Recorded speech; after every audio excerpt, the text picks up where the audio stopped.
Elections Alberta says there was an alleged misuse of what it describes as an extremely sensitive electors database. It contains personal information of millions of voters. In court earlier today, a judge granted an injunction ordering the separatist group that posted the list to pull it down. The CBC's Sam Sampson is working on the story for us from our Edmonton bureau. And Sam, we're learning more details as the day progresses. What more can you tell us? We are learning more about what is exactly in that voters list. So millions of voters' information is on that list that was published publicly. And so we're talking full names, addresses, phone numbers, voting areas. CBC News has viewed the database and also reached out to the organization that posted it online. And that organization's purpose is to support Alberta separation. So if we back up here, Elections Alberta is the nonpartisan independent office in Alberta that is responsible for administering elections. And so it clarified the kind of leak that we're talking about. It's not as though their database was breached or its website was breached. It's because someone without approved access to this list obtained it from someone who legitimately did have access. And so court heard this morning that the list was legitimately obtained by the Republican Party of Alberta. That is a registered provincial party from 2022 that supports Alberta independence. And then court heard that the list was then accessed by a group called the Centurion Project. That is another organization that supports Alberta independence. Court also heard it's unclear just how the Centurion Project obtained the list from the Republican Party of Alberta.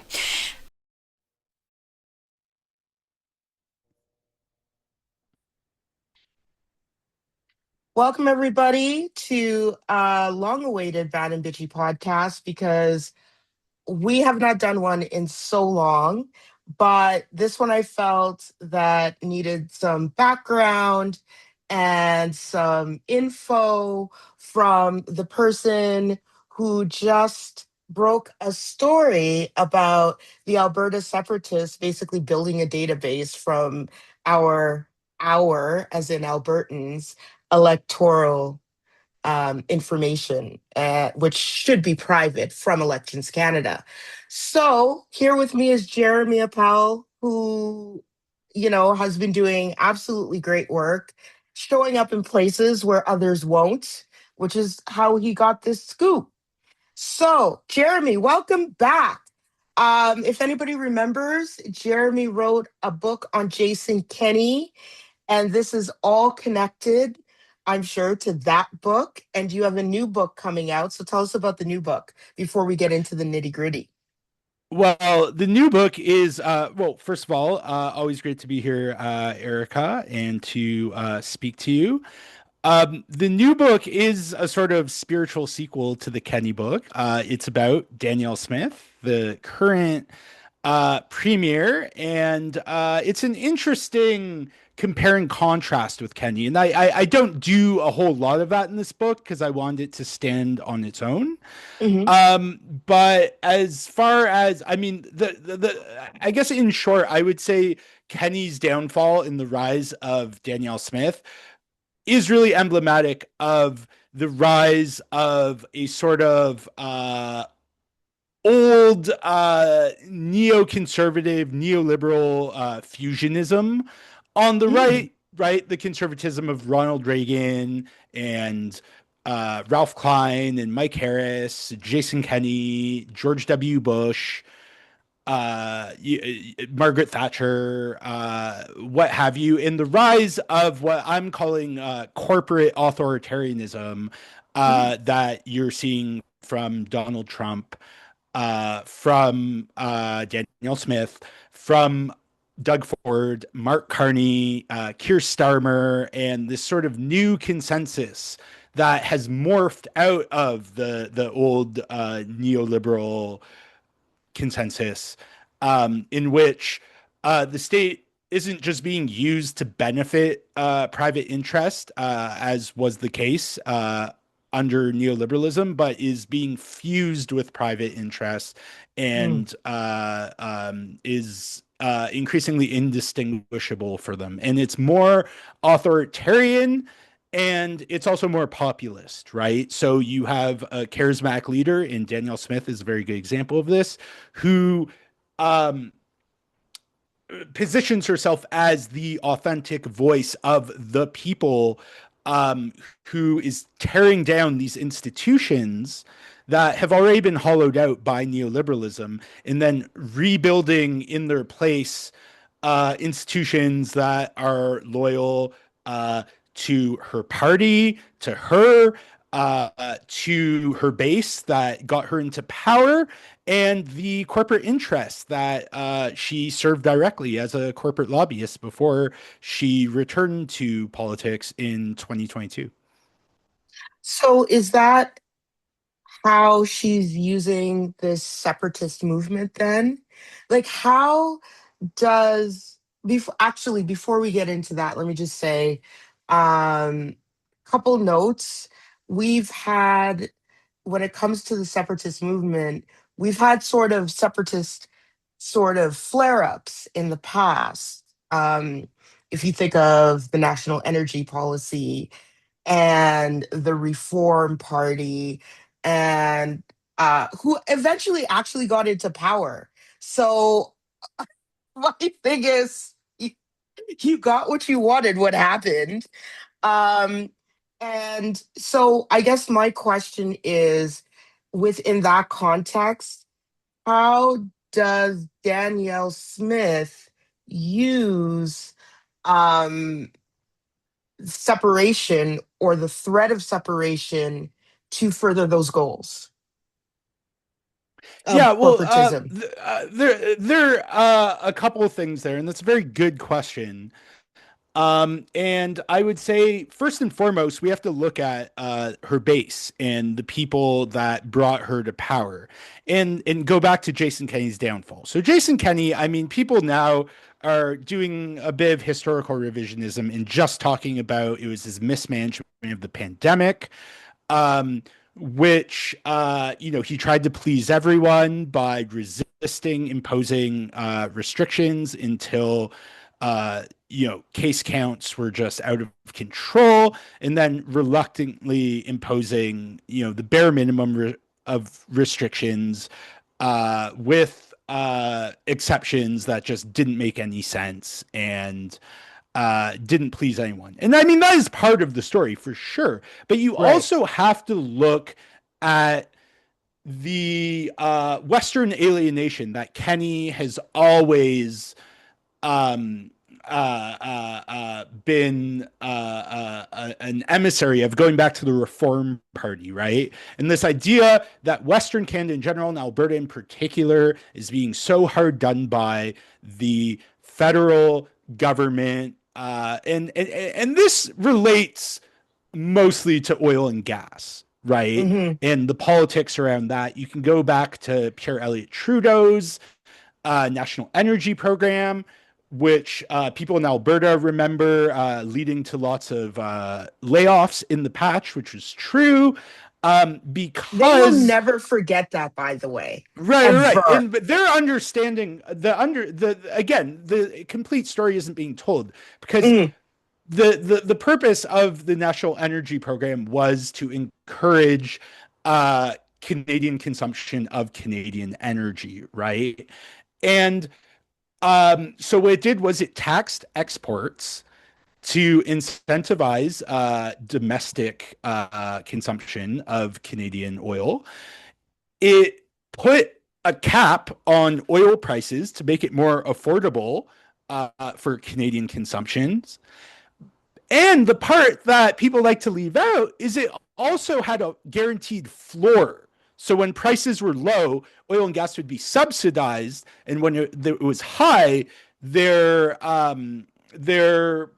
profits would be capped, right? So it was sort of two sides of the same coin. It was very much like a liberal nationalist policy of the sort that you got pre the free trade consensus and the entrenchment of neoliberalism in Canada, right? And basically, there's a huge partisan element to Alberta separatism too. When there's liberals in power, people always historically on the fringes talk about separating, or at least trying to pry more powers for Alberta from the federal government, like the firewall letter, which Stephen Harper signed in 2001, alongside some University of Calgary professors and Ken Bosencool, who was one of his advisors, and the guy from the Canadian Taxpayers Federation, that Mhm. was calling on then Premier Ralph Klein to claw more power back from um, the federal government. Ralph Klein was like, "This is a joke. Why do you want us to do this? Like, yeah, we have our problems with the federal government, but oh, what you want us to?" I forget what the exact quote was, but it's like, you want us to like hide away, like we're right. And so he didn't take separatism seriously. The firewall letter did. It wasn't separatist. Stephen Harper was never a separatist. But it dovetailed with the separatist grievances, right? And I think that's Mhm. an important thing to emphasize. And so this is the second part of Kenny's downfall because he comes back to Alberta. He's the embodiment of the Ottawa elite that these people are railing against. Okay.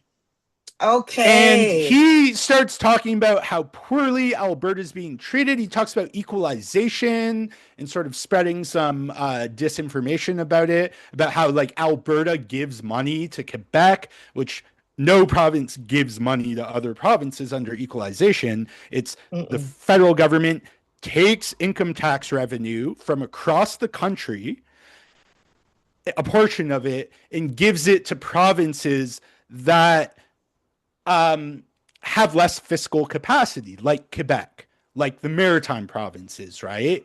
And like Ontario sometimes, Manitoba. And it makes sure that all provinces can have a roughly equal amount of social services. So if you move from Ontario to Alberta, like both of us have at different points in our At lives, and various you've done the times. other way too, Yeah. um, you can get roughly the same healthcare, right, Yep. as you would Yep. in Ontario, roughly the same education. Right, even though Alberta Yeah. funds its K-12 education system lower than any other province, and that's when you include charter schools. If you take charter schools out of the equation, I mean, it's even less funding, Hmm. but because we're the only province with charter schools. Um, so so he does this. He pledges to have this fair deal panel that was chaired by Preston Manning, this sort of the grand poobah of right wing populist politics in Canada, to travel across Alberta with some backbench MLAs and some other people from think tank world and just catalog these grievances that people have against the federal government. Um, he also promises that there's going to be a referendum on equalization, um, Right. which again is, and Kenny would know this because he was a minister of the crown I know. immediately before coming to Alberta politics, that you cannot change the constitution because one province says so. Now, people, when they asked him about this, he'd be like, well, of course not, but it gives us leverage to enter negotiations. Um, and the equalization formula they said was so unfair to Alberta because Alberta basically always gives into equalization. It never takes because its population is younger, it's wealthier because of the oil and gas industry. And so we're Alberta has always been able to have a relatively high degree of social services and the lowest taxes in Canada. Right. I mean, we don't have PST, which I mean, Erica, you know more about these things than I do, but that's, a PST is a sales tax is a regressive tax, right? Like, I think it's actually good that Alberta doesn't have a sales tax, and that if we want to make up for that revenue, we could increase taxes on the wealthy, as the NDP did when they were in power for 4 years. We can increase corporate taxes, right? I mean, there are Hmm. other revenue mechanisms that are, progressive. And so, and Kenny does this because basically you've got the Wild Rose Party and the PCs, right? And the Wild Rose Party was, to make a long story short, this creation of the oil and gas industry, largely, and elements of corporate Calgary that aren't oil and gas. And Danielle Smith became their leader in 2009. Um, and she's, Smith is a very talented politician. I think I maybe your don't think listeners she gets enough credit for that. I think that there's a reason why her approval rate is so high despite all of this nonsense. And when I say so high, I don't mean that it's high. I mean that it's it's enough to higher win. than, yeah, and that she's actually taking And she from the knows that, NDP. Yeah. and she knows that's all you need, right? Yeah. And she's open about this too. And this is a defining characteristic of populist politics on the left and the right, is that a good populist leader establishes a direct connection with what they conceive of as the people, which we'll get to in a second what Danielle Smith means when she talks about the people. Mhm. Um, Unmediated by like traditional institutions of power that again are hollowed out by neoliberalism, though right-wing Mhm. populists would suggest other causes. Um, The and immigrants. yeah, the I immigrants. just That's a assume. recent. That's in the past year, right? I mean, she was calling for more immigration before, right? And was That's complaining that true. Ottawa wasn't letting us take in enough immigrants, especially Yes. Ukrainians. Which you can guess why Yeah. she prefers Ukrainians. Yeah. Um, where was I? So we were talking about oh yeah, these institutions outside of the institutions, and says that I'm going to tell you that these elites that I'm positioning myself against, they don't want you to know this, but you know what? I'm just going to say it because I'm not afraid. And you see Avi Lewis doing that too, right? Like, and so I don't, and a lot of academics who write about populism, and I think because maybe, being an academic is inherently an elitist profession. No offense to lots of great academics, including ones who, I would say I'm not broadly aligned with politically, And it's but historically been very stable. yeah. Yeah. And so they get scared about populism. And there's a lot about how it's this inherent threat to liberal democracy. And I mean, I think it is a threat to liberal democracy as it is, but liberal Yeah. democracy as it is completely hollow, right? It's Yeah. completely superficial and It's um, performative claptrap, basically. right. Or at least the way it's been practiced. I'm not Yeah, saying that it doesn't so, have its good points, but yeah, the yeah, way yeah. it's been But practiced, it's been hollowed out for sure. yeah. And so the right wing populism, I think what I call it in the book is this new authoritarianism that has the superficial trappings of democracy, but is increasingly using the strong arm of the state to promote this, this tech lord dystopia, right? And Mhm. to merge these corporate interests with the state. And you see that most obviously with Trump, but you also see that most obviously in Canada with Smith. Now, the separatism stuff, I mean, Kenny really poured gas on this fire. So when you see him going around making the rounds, Globe and Mail has stories on him and CBC has him on to talk about how he's this principled opponent of separatism. Um, and nobody's asking him. It's like David Frum with the Iraq War, who's, a good buddy of Kenny's, Mhm. by the way, from back in the Reform Why am Party I not days. surprised? Yeah, of course, of course. No one's asking him, hey, don't you feel any responsibility for this? I have not seen a single person ask him that. And Mhm. it's quite maddening as someone who, I would say I'm the world's leading expert on Jason Kenney, having written a critical biography of him. Yeah, he led us here, and then so it was the pandemic stuff too, in this rural base that was associated with the Wilders Party that Smith led Hmm. previously in her past political life, is more rural. It's more religious, reactionary, um, and more inclined to be anti-vax and separatist. There's data on this. And then you have the PC party, which is like the establishment, sort of the Calgary, more corporate, sterile conservatism. And so Kenny comes back and merges these two parties together. Hmm. And no one believes, he puts on a cowboy hat, he drives this big blue pickup truck across the province, and everyone knows that Kenny's not a populist at all. That he's Were people dragging him on social media? He was trying because to he couldn't ride fill this. up his gas tank. Yeah. Yeah, yeah. When he announced the gas tax cut in 2022, which is now the Alberta NDP's policy. So great job, Nahead. Who, I mean, there are, I think, a lot of parallels I between have Nenshi and issues. Kenny. I have Yeah, issues, but yeah. And this is whatever. We'll beyond, but this is beyond the kind of scope beyond. of this. We'll Yeah, talk about this we'll another talk about episode it another because time for sure.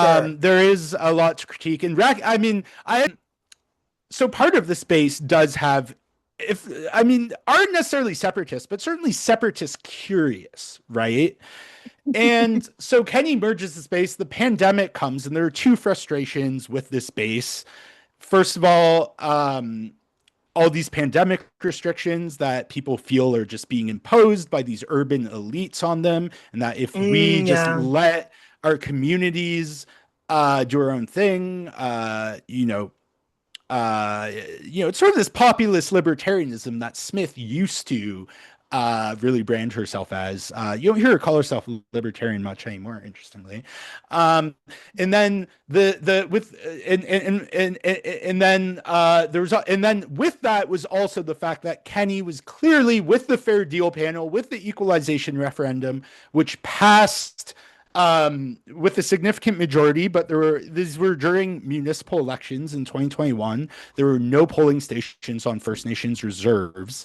Um, and it was the type of thing where it motivated people to go out and vote, who were pissed at Kenny as well as the federal government. And he got this referendum, nothing came of it, and it became clear that he was just letting people blow off steam. He wasn't actually going to take action. So he gets turfed. Danielle Smith comes, and she aligns with Take Back Alberta, which is this, sort of far right organization created by this sort of a cultish figure named David Parker, who is very relevant to the story we're telling today. Um, that By the really way, mobilized. can I just say, just let me interrupt with this David Parker thing. We were going to talk about David Parker, but I saw that tweet today, like he's feigning victimhood or something. And I was just like, dude, if you're gonna ruin a province, like take some ownership. Well, I and will he just say talks that. about it's like he's very influenced by Jordan Peterson, right? As a Smith, which is like, yes, everyone needs to take responsibility. Uh, all your problems are actually your fault. But my problems are actually the fault of like Marxism Yeah, and uh, uh, university professors or whatever. Um, yeah. but The but woke. The woke. yeah, Yes. exactly. And it's very emblematic. Again, it's like you can't trust anybody except for me. And people go separatist rallies, right? Um, and so um, Take back Smith, Alberta. Yeah. and Take Back Alberta really mobilizes around discontent about the pandemic. They are also, Okay. Can I just interrupt and just ask you,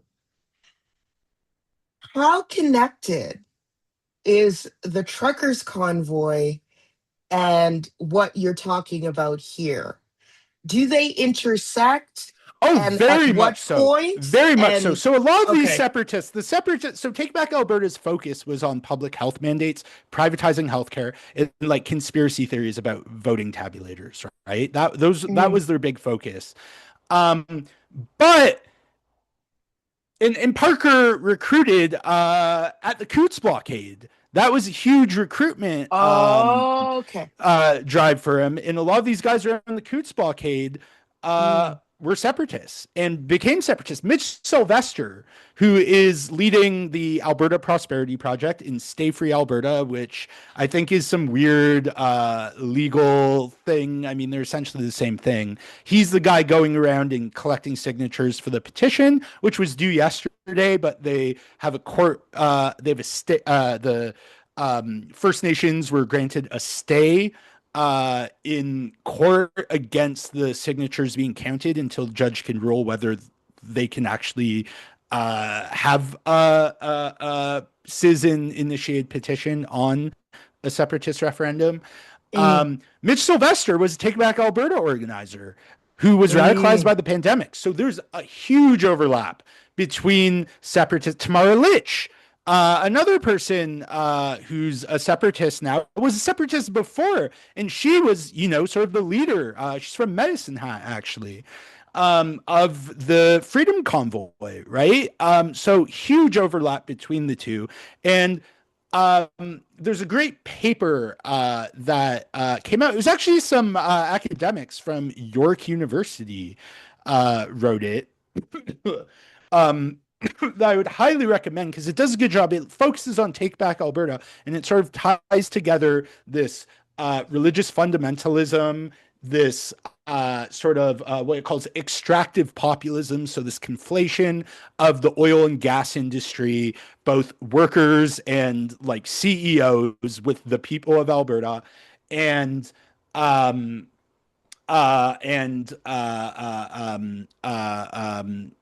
this sort of movement that has sort of morphed into the separatist movement. And Parker's always been like separatist adjacent, but and so Smith in her leadership campaign, she's saying, right, she's like, never again will we have COVID lockdowns. I'm going to purge the board of AHS, and I'm also going to purge the board of the College of Physicians and Surgeons. I'm going to update the human rights code to protect people from discrimination for being unvaccinated. That she never Mm. ended up doing because it turns out that the corporate side of her coalition. She was a corporate lobbyist immediately before her return to politics with the Alberta Enterprise Group, where she was lobbying against, vaccine mandates and mask mandates and COVID restrictions, and for the oil and gas industry and for charter schools. Um, they don't, right? They were like, no, we want to be able to fire people for whatever reason we want. And so what she did, and this is quite clever, is she added to the Bill of Rights, which applies to the public sector, right? Whereas the Human Rights Act applies to the private, right? And that's not what she said. That was a good example of populism sort of having a constraining impact on like ideology, right? Which is Mm. just that, business should just do whatever it wants. Now, I don't think Danielle Smith's an ideologue. I think she's an opportunist with a strong like brand identity she's developed over the past 25 years that includes some things that you'll never see her move on, like oil and gas, like charter schools, like healthcare privatization. um but um but in addition to the pandemic grievances, she's also talking about Ottawa. And the Alberta Sovereignty Act. That's her signature legislation. uh, Comes out of the Free Alberta strategy, which was co-written by Rob Anderson, who used to be a Wild Rose MLA back in the day, Mm. who crossed the floor from the PCs and then crossed the floor back with Smith when she tried to sort of merge the two parties from above and flamed out politically and was written off as dead. Um, Barry Cooper, who's a political like theorist at the University of Calgary, who I interviewed for the book, and let me tell you, that was a wild interview. That I save a lot of it for the end of the book. And he's an outright separatist now, Cooper. Yeah. Um, and Derek Fromm, who's a lawyer, I believe, from Airdrie, which is also where Rob Anderson's from, suburb north of Calgary, Right. who actually Smith started a GoFundMe to launch a legal challenge against the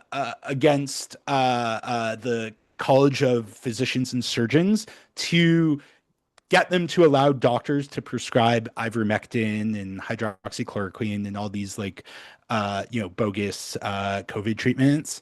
And he was the lawyer behind that, and she raised like $100,000, and then said, "Oh, well, turns out I couldn't find a doctor to take up this cause, so I'm just going to take your money and give it to the Justice Center for Constitutional Freedoms." Now, the JCCF um, is led by a guy named John Carpe, who during the pandemic was taking on a case in Manitoba against someone who had violated COVID restrictions, and he ordered a PI to surveil the judge in the case. And so he's disbarred now. He wasn't at the time.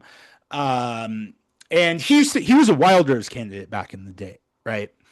Um, and so they wrote this Free Alberta strategy, and it was basically is a blueprint to separatism, or at the very least, extracting concessions from the federal government as it pertains to regulating oil and gas in Alberta. And we see Carney caving to most of these demands. I mean, we'll see if they can get an agreement on the industrial carbon price, because that's like the one thing expected of Alberta from this deal they signed last year. But it talks about things like, so the Alberta Sovereignty Act, which allows the Alberta government to um, proclaim any federal legislation it doesn't like and feels it's impeding on Alberta's jurisdiction, to essentially declare it null and void in order provincial entities not to abide by it. Now, it was watered down. It was the first piece of legislation Smith passed, as she promised during her campaign. And it was watered down to the Alberta Sovereignty within the United Canada Act. And it's been invoked now a few times against the draft clean electricity regulations, which now Carney agreed that they won't apply to Alberta, against the draft emissions cap, which Carney just abandoned, and federal gun buyback program, actually, which is interesting. And that's another thing Smith added to the Bill of Rights in Alberta, is the right to own a gun, which she can do, Oh, which has interesting. the force of law in Alberta, because it doesn't contradict the charter. It just adds additional rights on top of what's in the charter, right? Mm, Now, that doesn't mean a federal court can't strike it down. hmm. But anyways, and that's another thing in the Free Alberta strategy, is Alberta getting to appoint its own federal court judges, right? And then there's the provincial pension plan, Hmm. creating a provincial police force. That's the second step in it after you have Yeah. the Sovereignty Act, is you need a police force that's loyal to the province and not the feds. Um, there's the pension plan. There's also this idea that kind of harks back to social credit, which Mm, governed Alberta from the 1920s, late 1920s to 1971, when the PCs came to Alberta, based on these crank monetary theories. And actually, social credit created the Alberta Treasury Branch, which was, until the 90s, the only sort of provincially owned bank. It's, of course, not a bank on paper, because banks are in federal jurisdiction, but it functions like a bank. You put your money in there and it earns interest, and you take out loans for higher interest, and then that was privatized in the 90s. So it harks back to that, in it creates it calls for creating these new provincial financial institutions that would be sort of set up by the province and then immediately privatized, that people can put their money into, and federal provincial employees will have to put their money into, their remittances into, and then it will withhold the funds that are taken from Albertans, not Alberta, but Albertans, to go towards equalization from the federal government until we get what we want. And it's centered around, of course, federal efforts to regulate oil and gas in any shape or form, is what the strategy says. So So she's this is, basically creating her own sort of inner bubble and sanctum, like yeah, she's well, regulatory speaking.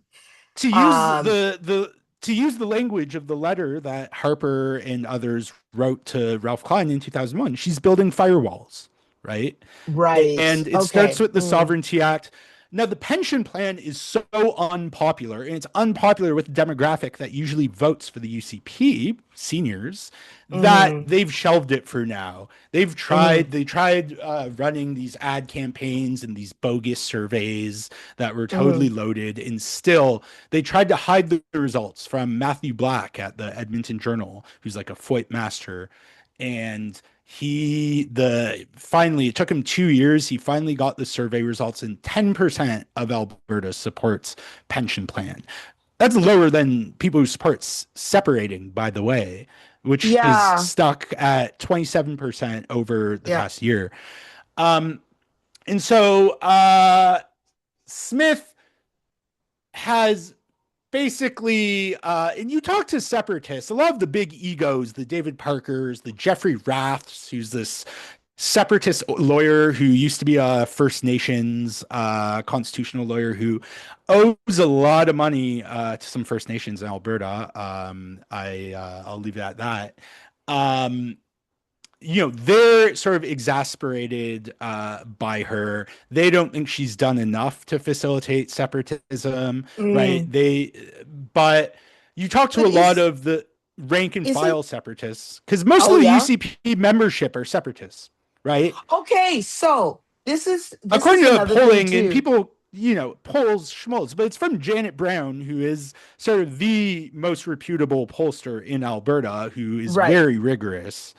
And she's also a political analyst, and she knows her stuff. I mean, politically, she's very, very centrist, Mm. but very smart person, and has the polling figured out. She tends to be very accurate in predicting elections. Yeah, more than half of the UCP membership are separatists, right? And so Smith needs to appeal to them.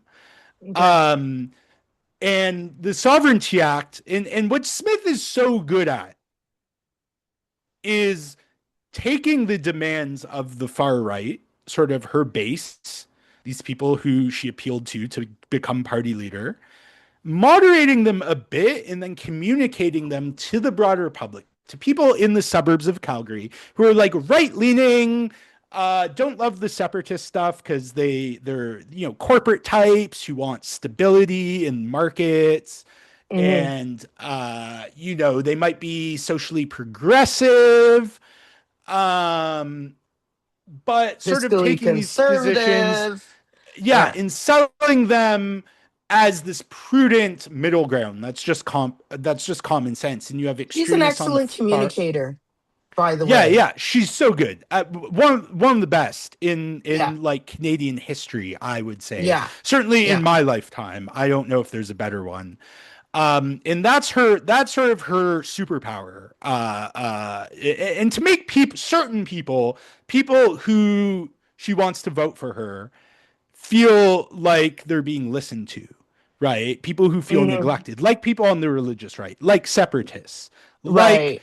oil and Right. gas people, right? Mm.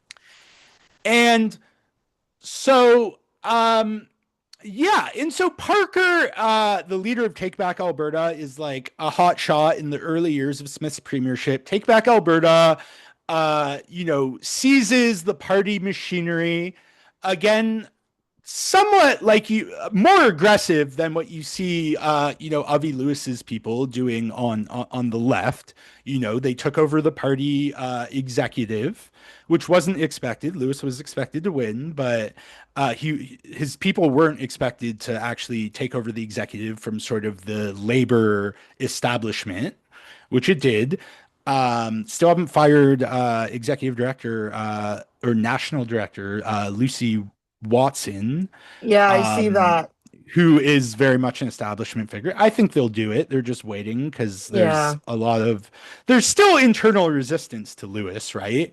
And Mm-hmm. but so Parker, Take Back Alberta wins half the seats on the UCP executive. Smith, the leader, sits on the executive. So with Take Back Alberta and Smith, that gives them a majority. Um, they take over constituency associations, including Jason Kenney's in Calgary Lougheed. And I mean, the MLA for that riding now is a total whack job. Eric Bouchard, who's been hosting these like anti-vax town halls. Um, and yeah, so they seized the party machinery. But Parker has this problem that I think you and I can relate to somewhat, and he cannot stop posting. Yeah. And you've been seeing that the past few days where he has just been posting through it in a way I have never witnessed in my lifetime. But he basically goes after Poilievre's wife, right? He's going after, which is a problem, right? I mean, Rob Anderson, who's now the premier's chief of staff, before it was Marshall Smith, who is sort of like is a neoconservative, who's someone who Kenny brought over from I BC was gonna to, say he sounds yeah. Kenny-esque. Yes.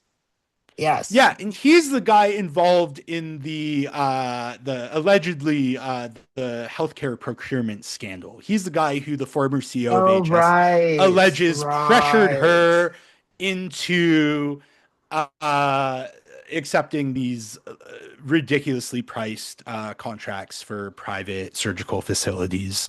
Mm-hmm. But the private surgical facilities, that was under initiative launched by Kenny, by the way, um, to privatize more healthcare. And the pandemic kind of disrupted that a bit. Anyways, uh, Anderson replaces Smith. Smith gets fired suddenly. Marshall Smith, that is, no relation to Danielle. And no one knows why. And then this healthcare procurement scandal comes out, and Rob Anderson's chief staff. He fights with people on Twitter all the time, but he's smart about it. He's not going after other conservative politicians. He's going after liberal politicians and the mainstream media and stuff that's red meat for the base. But Parker has no inhibitions. He's going after Poilievre. And this is a guy with deep ties to the conservative establishment. He worked for Kenny. He worked for Aaron O'Toole, even worked for Harper back in the day. And so he goes after Poilievre. He makes some. He says that he feels bad for Aneta Poilievre's wife, because of the amount of time Poilievre is spending with Jenny Byrne, who, as you know, as someone who lives in Ottawa, is used to date Poilievre and is still one of his top advisors, right? So there's kind of an insinuation there You see that the look on my face, right? Okay. yeah, Like, yeah, yeah. I went, And Smith, as soon as who, you said, sorry, go ahead. as soon as you said spending time with Jenny Bird, I was like, oh shit. Yeah. Yeah. Oh There's a yeah. clear insinuation there, I think. Other Oh, people oh. are more What charitable. I let's just put it this way. Even that thought has crossed my mind. You know what I Yeah, mean? Like, I'm of not trying. course. I know he's I mean, saying it's what people were Ottawa. thinking. Exactly. What people were the number of people I know who have fucked other anyway. I Yeah. mean, But like, anyways, so Yeah. sorry, I want to get, Parker, so Smith, who attended Parker's wedding not that long before, I don't know how close they actually were, or is more of a friendship totally rooted in like mutual political interests. But anyways, she cuts That's what ties I with choose to Parker. believe it is. Okay. That Yeah, is my, I think so too. I don't want to get But into messy shit. yeah, but anyways, she says, and she's like, I told Parker to delete his Twitter account and get help. He said never, and so yeah, I'm done with him Persona essentially non because grata, right? Smith has a very good sense of optics, right? That she's Hmm. developed over the years in media, right? And so Parker's kind of washed. The separatists, right? Mitch Sylvester, who I mentioned, is the president of a UCP constituency association of Bonnyville, So Cold how Lake, is St. Paul. Parker in the middle of this? In the middle of this scandal with? Right. So Parker also gets fined by Elections Alberta for not disclosing the money Take Back Alberta was spending on these partisan town halls that it Oh, was okay. hosting, on a Jordan Peterson event in Red Deer where people were told to vote for UCP, which you're allowed to do. And what's baffling is Take Back Alberta was a third party advertiser, but it disclosed zero money in expenses. And meanwhile, it was holding all these events and raising funds. And so he gets Take Back Alberta gets fined six figures. Parker gets fined several $1,000s individually. He fucks off. He goes on tour with Tucker Carlson and is in the States campaigning for Trump and comes back to Alberta, and you see is the separatists. Mitch Sylvester is the guy he used to be, right? He's the leader of this sort of rural-based, grassroots, populist, far-right movement that has taken over the UCP. Right. And I think he's riding the separatist coattails. He's always had separatist sympathies, but he sees the wind is blowing in that direction. And he mentioned on Wednesday at the event I was at that when he was on tour with Tucker, there was this company that with this software that sponsored an event of Tucker's in Michigan that was instrumental to helping Trump win the state in 2024. Oh. And it's this software called 10X. And basically, Parker used this software to what the way he explained it was you sign up and you put in the names of people you know and you claim them, quote unquote, or identify them as separatists. So organizers know if the referendum actually happens to make sure these people get out and vote. And then Why does they it fill sound out a like survey. Amway? Well, he also said this is not a multi-level marketing scheme, which is like, So it not a is. multi-level Okay. mark. Well, I mean, in fairness, there's no one's paying money, right? So in that sense, it's Mm. not, but it has the structure of one, right? But the Right. idea is it's, Exactly.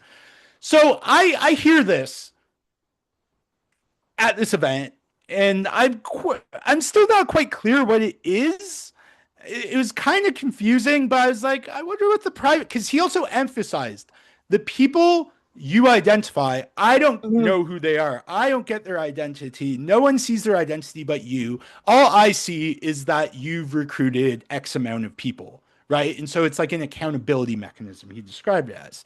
And Okay. me and my friend Michaela Resists on TikTok, who was also there, we step outside. She wanted to go for a smoke after Parker spoke.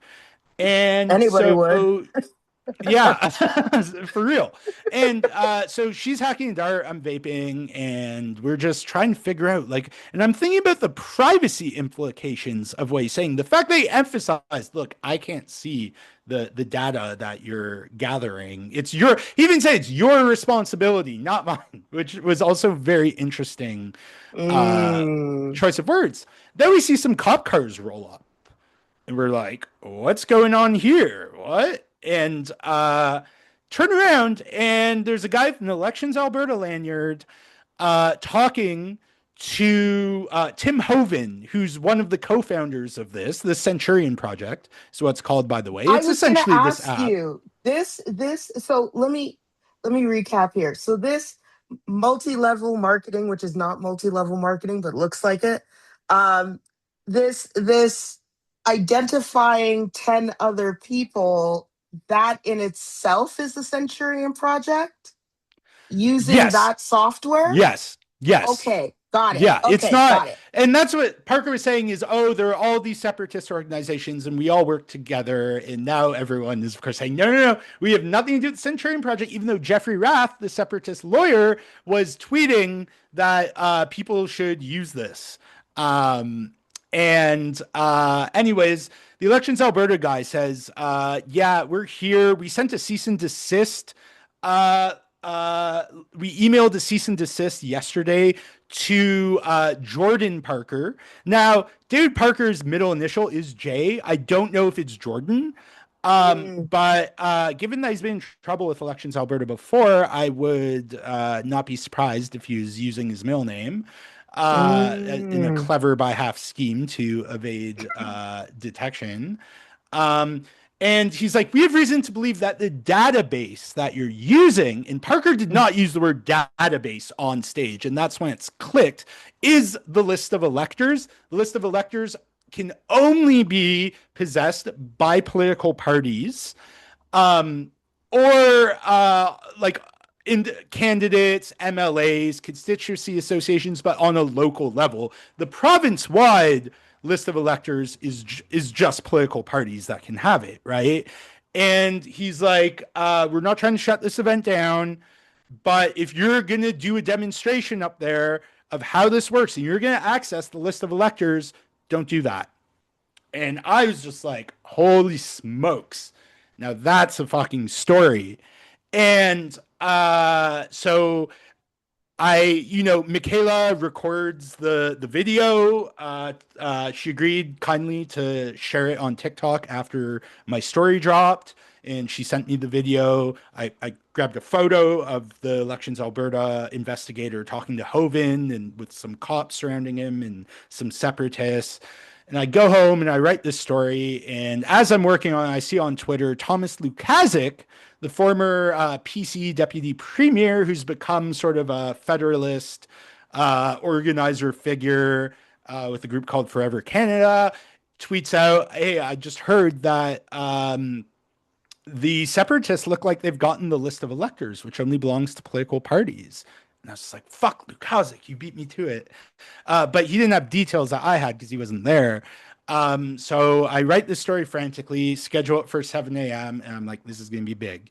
And then, sure enough, the Globe and Mail, I get up in the morning, like 7:30 maybe, and so it's out there. I see that the Globe and Mail has a story out, and the way it's written, I can tell they've been working on it a while, and I think I sort of forced their hand.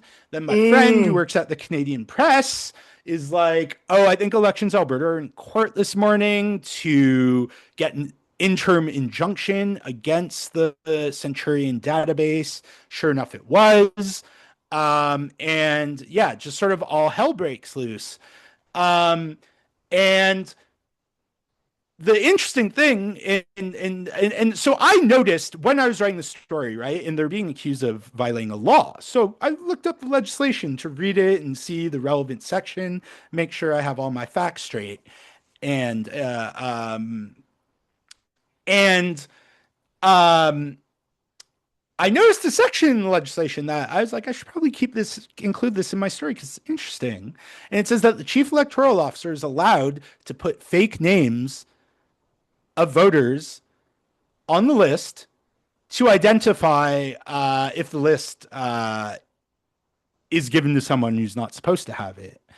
And I'm like, that's interesting. I wonder if how they got found out. And then in court, Joey Redmond, the lawyer for Elections Alberta, says essentially that's how they found out. And that I thought it was the UCP. That was my first thought, right? Oh, so they have a few dummies in there. But it wasn't the UCP. Elections Alberta says they know for certain that because the fake names, the salted names, I believe was what the lawyer called them, Uh, are um, different for each party that gets the list, right? So if it leaks out, you find the fake names and you know Oh, whose list it was and who. And he clarified, we don't know that the Republican Party of Alberta gave it to yeah, because they the couldn't. It could have separatists. been accessed It could have been without their stolen. knowledge. Yeah. Parker told Carrie Tay at the Globe and Mail in her piece that came out shortly after mine that Mm-hmm. he bought it from someone, but wouldn't say who. So, there's that possibility. We'll have to see. Um, but basically, yeah, all hell breaks loose. It's this huge scandal. Everyone's reporting on it. I'm writing a follow up for Canada's National Observer. Mm-hmm. The NDP and UCP both issue statements saying wasn't us. Mm-hmm. Um, the Elections Alberta issues a statement first thing in the morning to be like, yes, this investigation is happening, which they almost never do. We've notified the Office of the Information and Privacy Commissioner. And, this is a big deal. Uh, then, so I have a pretty big scoop, and be nice if the Globe and Mail had given me credit for being the first to the story, even though they were working on their story. I mean, I'd have done the same for them. Fine, CBC too. You Former did get a CBC shout report. out on CBC. I I did did see on that Power and Politics. on Power and Which Politics. thank you, David What's his Cochran, if you're name? listening, What's and his Zane name? Velji. Yes, yes, yes, yes. Zane Velji, yeah, David Cochran said the orchard and Zane Velji said my name. Thank you, Zane. Yes. Um, Shout out to and shout but out. Yeah. but then Jen Gerson, who I think is a person we know well. We have some disagreements with her, shall we say? Yes. But she used to be a reporter back in the day at Hmm. Calgary Herald, and I think at first at National Post before she became a columnist. And she was always a very good reporter, I think. And even, on the National Post opinion page, she was one of the more sober voices, I would say. The elections commissioner gets back to them and is like, yeah, sorry, we're not investigating this. Because we don't know where they got that info from. Could have come from Canada Post, which is echoing exactly what the separatists were saying, as Jen pointed out and as I did Mm. separately, which is quite interesting. Um, and then something forces their hand before the launch event on Wednesday where they sent this cease and desist, and it's still a mystery what that was because Jen told me she gave them information that showed that they had they had people's, they didn't just have their addresses, they had their polling station in them, and you can only get that from the electors list. So The it actual remains a mystery. individual polling station. Oh, gee. But yeah, so Jen comes out and is like, hold my beer. I'm the tipster. And that's just, again, the plot just kept thickening. Have a Good lot of for Jen, disagreements with though. Jen, but Honestly, she was right good on for this. her. And on Alberta politics, I think she's quite insightful. Yeah. Even if I don't always agree with her, and I respect that she's not partisan, right? Like I think she wishes there was a conservative party that she could vote for because she is a Yeah. small c conservative and makes no Yeah. bones about that. Right. But she's like, this separatist stuff is crazy. The anti-vax stuff is crazy. No, you're right. She is Um, this sober voice. yeah. Who like good for her is what I'm And saying. she's a very nice person too. Actually met her in person a couple of times, and I was like, oh, this is like an Mhm. earnest person. This is a Yeah. good faith actor. They've reached the wrong And those are conclusions, rare. and Those are but rare. they've Mhm. they've done that honestly. And so shout out to Jen. I do have to Good for her. run. Yeah. But yeah, and so that's where we're at. Basically, Elections Alberta is saying that because the UCP, the same time UCP changed the law last year, right after the federal election, to lower the threshold for a referendum, which was quite clearly a bid to, again, please the separatists without coming out in support of them, which Smith has been doing this whole So, time so with the what you're Alberta telling Sovereignty me Act. That same is that, legislation raised the bar for Elections Alberta investigating electoral malfeasance. And at the oh, time, I was like, that's clearly a SOP to take back Alberta, right? That makes it mm, so they have to. Andrew Leach, who's a law professor at U of A, was mm-hmm, explaining this on Twitter. Another person who I have lots of disagreements with, probably fewer than I do with Jen, but I mm-hmm. think is a smart guy Yeah, who is honest. Um, I read him too. Don't like. yeah. And he was like, they raised the bar. They made it harder for Elections Alberta to justify launching investigation, right? And the Alberta, so that's what Elections Alberta is saying. Our hands were tied until something happened. They're claiming they didn't know about the polling station data. Jen says that they had that info. The Alberta government is saying, no, it's the same. It's actually Elections Alberta's fault. Don't look at us. The OIPC is saying they're not sure they have investigation. They have jurisdiction to investigate because right now political parties are exempt from privacy legislation, which is how they can get the electors list. Um, so the Republican Party of Alberta, if they gave it or sold it to Parker and the Centurion Project, um, I'm the wondering if OIPC the you'd think would be able to go after the Centurion Project in Parker, but they might not be able to go after the Republican Party of Alberta. Smith, I'll end with this, and then maybe we can wrap up because I am running late to yeah. the next thing I have to go to. Um, the Centurion project, they're um, um, sorry. So Smith issues a statement. She's in the UK now on a trade mission. I'm sure hanging out with all her friends in the Brexit party and maybe learning some Reform. tips from them. Reform Yeah, UK, right? That's what it's called now. yeah, Which is, yeah. by the way, explicitly a reference to Canada's Reform Party. Nigel Farage has said that. Um, and she says, wow, this is really concerning. We're going to just let Elections Alberta do its thing, Privacy Commissioner do its thing. The RCMP, oh, by the way, the RCMP is investigating. That's a pretty big detail. Strangely, in its press release, it mentions that someone affiliated with the NDP came to them with a criminal complaint, which is a weird detail to have in this press So it's release. not the same they're not investigating for the No, same no, no, thing? they are. They're just saying the Okay. origin of their criminal investigation is some information provided by the NDP, which is giving separatists a talking point. And, you know, I would Yeah. suspect there are more than a few RCMP officers who might be, you know, separatist curious, shall we say. Um, some of those who work forces, as they say. Yeah, so Smith is saying let the RCMP in Elections Alberta do their investigations, and then maybe I'll change the legislation. And it's like, okay, Elections Alberta's investigation is going to take like a year. RCMP's investigation is going to take like 3 years. So you're just not going to do anything. Meanwhile, again, people say if you're a domestic abuser whose spouse fled your abuse, well, guess what? You could just sign up for this website, like anyone, like many journalists did, and find their address. So now they still have that info, and the premier's like, "Well, shucks, what are you gonna do? Let the chips fall where they may." Is essentially her approach to that, which is emblematic of her approach to the separatist movement writ large, which is, you know, at an arm's length, doing as much as she can to help them. Yes.